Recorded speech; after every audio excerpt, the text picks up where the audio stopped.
Je suis rédacteur au Pulsomatique depuis un petit paquet d'années. J'ai été aussi rédacteur pour Chronic Art. C'est à cette époque-là d'ailleurs que j'ai interviewé pour la première fois Diane Johnston, donc en 2003. Et puis voilà, des petites activités musiciennes, de DJ aussi, et puis voilà, un peu de radio. Une sorte de rêve américain un petit peu freaks, hein. C'est-à-dire que c'est quelqu'un qui avait tout pour être dans les poubelles de l'histoire, puisqu'il a des gros problèmes de santé mentale, hein. Mais à force de persévérance et surtout de maniaquerie, il a réussi à être culte de son vivant, et puis ma foi de vivre une vie à peu près correcte aujourd'hui.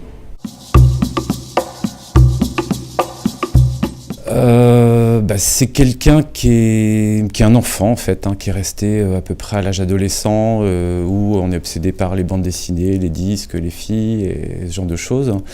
Donc c'est quelqu'un qui ne peut pas amener une grande profondeur de réflexion sur ce qu'il fait.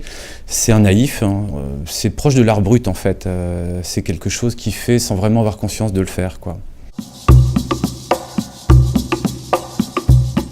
Le réalisateur, c'est quelqu'un qui vient de la publicité, qui a fait beaucoup de pubs sur des choses superbes, genre les burgers, les voitures, toute la société américaine, et qui a profité de l'argent que ça lui a rapporté pour commencer à faire des documentaires, en général sur des musiciens, et plutôt des musiciens un peu à la Johnston, c'est-à-dire des gens qui n'avaient pas été valorisés auparavant. Il a fait un premier film en 1994 sur Half Japanese, le groupe de Jazz Fair qu'on a vu souvent aux côtés de Diane Johnston.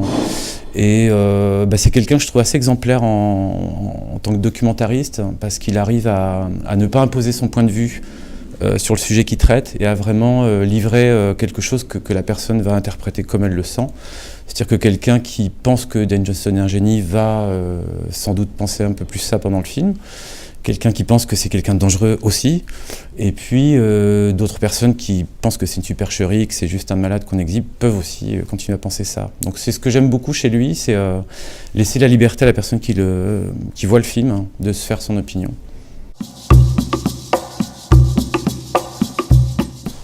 Alors pour des raisons, on va dire sentimentales, celui-ci, puisque c'est le premier que j'ai acheté. On n'a pas de mal à retrouver l'année d'ailleurs, puisque c'est le titre de l'album, sur un label new-yorkais où il a co-enregistré avec des membres de Sonic Youth, et c'est un de ses classiques pour moi. C'est peut-être pas forcément toujours le plus facile, mais il est vraiment très très beau. Beaucoup de piano, beaucoup de belles chansons d'amour. Le second serait sans doute celui-ci, de 99, si je ne dis pas de bêtises, et qui est un album qui est le premier qui est vraiment orchestré plus à la Beatles, qui reste la grande obsession de Daniel Johnston, et où on le voit d'ailleurs à l'arrière dans un McDo, très content d'être là. Et voilà, il y a vraiment de très très très belles chansons là-dessus, et je trouve que c'est celui qui est le plus facile pour commencer. Autre choix, celui-ci, on en parlait tout à l'heure, un album avec Jazz Fair. Deux fous furieux ensemble, ça fait des disques assez étonnants. Donc on a presque 30 morceaux qui ont été faits comme ça en très très peu de temps. On a souvent l'impression d'entendre des enfants qui jouent ensemble, et donc c'est assez frais. Et puis ça, c'est une petite rareté, c'est pas directement un disque de Diane Johnston, même si son nom figure, hein, mais c'est un disque où les Buttle Surfers, qui étaient amis avec Diane Johnston, l'ont invité en studio, et c'était peu de temps après qu'il lui ait donné de l'acide, hein, et donc ça donne 2 morceaux où Johnston doit à peu près être comme ça mentalement, je pense. Et puis peut-être que c'était un peu une blague, mais l'autre album important de Diane Johnston, c'est celui-ci, qui est à la fois une biographie, mais aussi où on retrouve beaucoup de ses dessins, qui sont devenus assez chers, plus il a été culte.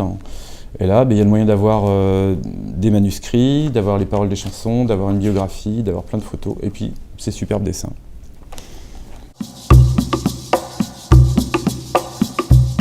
Il y a forcément des nouveautés. Il y a le disque de Marietta, qui n'est autre que le projet solo de Guillaume, le chanteur de Feeling of Love, sorti sur Born Bad. C'est sorti ce mois-ci, si je ne dis pas de bêtises. Et c'est vraiment enregistré à la maison, dans sa chambre, 4 pistes, donc on n'est pas très loin de l'esprit d'Anne Johnston. Très bon disque. Une nouveauté aussi, le premier disque de Sweat Like an Ape, qui est un groupe de Bordeaux, qui est passé il y a 15 jours à Nantes. Alors c'est un mélange de post-punk et puis d'influence africaine, donc là-dessus ils n'ont pas inventé la poudre, ça s'est beaucoup fait, mais c'est particulièrement réussi et ils sont très très bons sur scène, donc je pense qu'ils vont repasser dans très peu de temps et faudra pas les rater. Et puis vieillerie quand même, un ami m'a offert la réédition du Marie et les garçons qui était indisponible depuis sa sortie, et ma foi très très bon disque de Patrick Vidal qui est plus connu comme DJ aujourd'hui. Ça, je viens de l'avoir, mais c'est sorti l'année dernière. C'est le dernier album officiel sorti par Kim Follet, qui était donc passé en 2012 à Nantes et que j'avais présenté, j'ai eu ce grand plaisir. Et donc ça, c'est une sorte de faux live qui est vraiment, vraiment assez terrible. Il sortait juste de la table d'opération et de chimiothérapie le soir même sur scène à faire un show, quoi.